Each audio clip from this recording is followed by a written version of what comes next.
3 weeks remain in the regular season for Big 12 basketball, so let's talk about the league race on SportsBeat KC, presented by Big O Tires. It's Monday, February 17th. Happy President's Day. I'm your host, Blair Kirchhoff. I didn't know it was a federal holiday until I started driving toward downtown and didn't hit any traffic. Hey, I'm good with President's Day as a federal holiday. Maybe we can throw in Harry Truman for a little local flavor here in Kansas City. So Lincoln, Washington, and Harry Truman, we'll recognize them on President's Day. Hey, so let's talk about the league race. It begins with Baylor and Kansas, and from there, well, that's it. It's an unusual year in the Big 12. Typically, with 3 weeks and 5 or 6 games remaining until the conference tournament at Sprint Center, there's a handful of teams involved in the race. Maybe you remember this from last year, maybe not. But this time a year ago, Texas Tech and Kansas State, along with KU and Iowa State, were all part of the first place chase, with the Red Raiders and Wildcats emerging as co-champions. That ended Kansas' 14-year streak of finishing first or tied for first place. This year, it's just a two-team race, with Baylor, the nation's top-ranked team, taking the lead. And the Bears and KU are on a collision course with Saturday's game at Waco. Before then, however, there's some work to do. The Jayhawks play host to Iowa State tonight on Big Monday.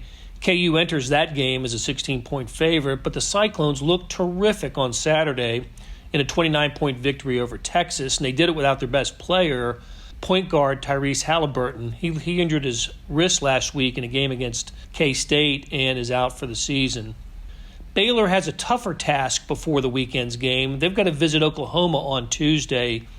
The Sooners lost by 17 at KU on Saturday on a day where guard Marcus Garrett played the best game, or at least his best game of the season. 6 3-pointers, 24 points, 4 steals.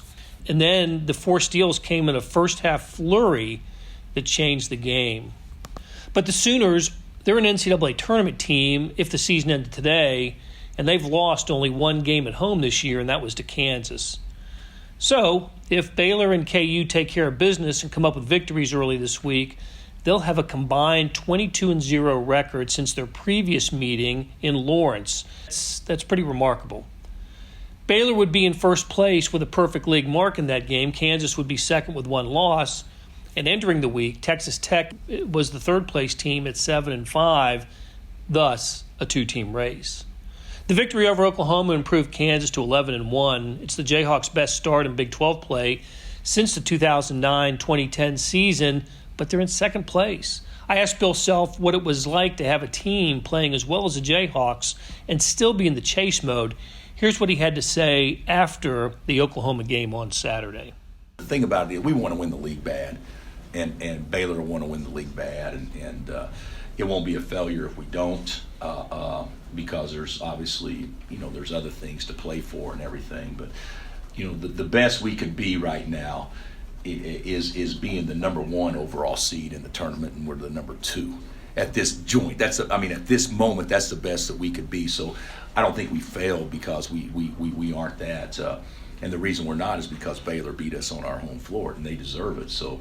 I'm not looking at it like that we haven't done as well as our record because we're in second place. I'm looking at it like, you know what, we played pretty good. We just got beat by a team that was better than us that day, and we get a chance to get them back. And there's still a lot of work left to do. So I'm pretty pleased where we're at. Because you say before the season, would you sell out for being, what are we, 11-1? Are we 11 or 12? I don't know what we are. 11. So we shake, get it right.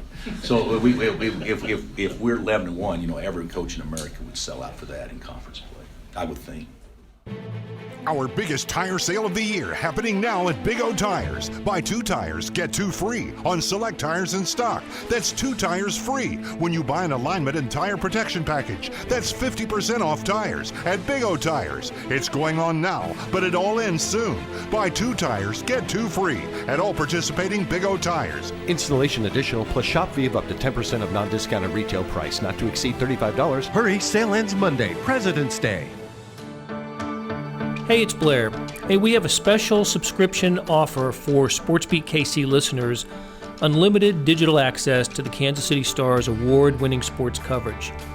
Sign up now for 1 year of Sports Pass for access to all the sports news, features, and columns we have to offer. And it's only $30. That's a 40% savings off our regular rate.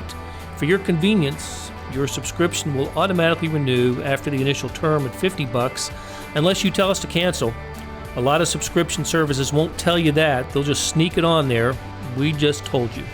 Your subscription helps support the sports coverage of kansascity.com and the Kansas City Star. Please visit kansascity.com/SportsBeatKC offer to get this special offer. And as always, thanks for listening. We're back on SportsBeat KC. I'm Blair Kirchhoff, and we're talking about the home stretch of the Big 12 basketball season. So we're down to Baylor and Kansas for first place. If the Bears win at OU on Tuesday and hold serve against the Jayhawks this weekend, the race is all but over. And at that point, the only mystery remaining will be to see if Baylor can become the first 18-0 team in Big 12 history. If that happens, Baylor would become the 16th team, by my count, in the history of the conference that started as the Missouri Valley Intercollegiate Athletic Association in 1908 to own a perfect conference record. Old KU coach Fog Allen called those teams ever-victorious teams. Baylor would become the first since KU went 16-0 in 2002 to finish with a perfect league mark. That's the only other Big 12 team in the league's 23-year history to finish undefeated in league play. There's been another 18-0 team in conference history. That was Oklahoma in 1928. At any rate, it seems crazy that KU can finish with a record of 16-2, that is, win the rest of their games except the Baylor game, and not finish first. A 16-2 record is the best to win the Big 12 in terms of number of victories. Kansas did that in 2012 and 2017. But that's how good Baylor has been, and unexpectedly so. The Bears received no votes in the preseason AP poll. They did get a vote or two in the preseason coaches poll, and I'll give Big 12 coaches credit for recognizing Baylor before anyone else. The Big 12 coaches had the Bears pick second in the preseason conference poll behind Kansas. And still, after Baylor lost its second game of the season to Washington on a neutral floor in Alaska, who could see this season coming? But the impressive non-conference victories started to pile up. Villanova, Arizona, Butler, and to me, the big eye-opener occurred in the second Big 12 game when the Bears went to Texas Tech and won. Their next game was at Kansas. Obviously, Baylor would fall flat, right, coming off a tough win in Lubbock? But no. Baylor hit the accelerator late in the first half in Lawrence and took a 13-point halftime lead. They cruised home to a 12-point triumph in Allen Fieldhouse. It was the program's first victory in Lawrence in 18 attempts. Scott Drew's teams have been competitive for most of his years in Waco. He got there the year Self became the Kansas coach, making those two the Big 12's elder statesmen. And the Bears have appeared in the postseason in 11 of the past 12 years in the NCAA tournament in 8 of those years. This is by far the greatest stretch in Baylor basketball history. The number one ranking Baylor has owned for 5 straight weeks now is the first in program history.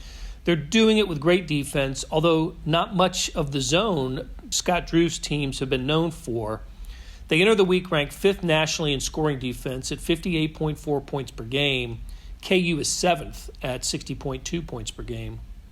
Baylor's getting outstanding play from many, but especially sophomore guard Jared Butler and junior guard Maceo Teague, transfer from UNC Asheville, although Teague didn't play in the Bears' previous game, the walloping of West Virginia in Waco on Saturday. Neither of those players was a top 100 recruit out of high school.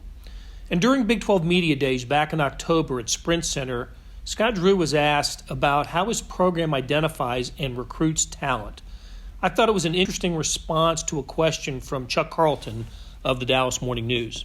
Well, I think the longer we've been at Baylor, too, we've been able to maybe get a chance to get a better feel for players 3 and 4 years out, recruit them longer, see them in our camps, and get a feel for just the intangibles, the character part, who's going to work hard, who's going to keep developing, who's going to be coachable. And I think we've put more stake into that, more ownership into that, and because of that, we've had players that have come that haven't been ranked as high, and Torian Prince just signed an extension and close to $30 million, and he was a guy that was ranked 25th in the state coming out, going to Long Island University, and didn't start until his senior year, and was a great player for us, but coming in, people wouldn't have known who he was. Royce O'Neal might start for the Utah Jazz and transfer from Denver, and coming out of high school was a 0-star guy by some scouting services. So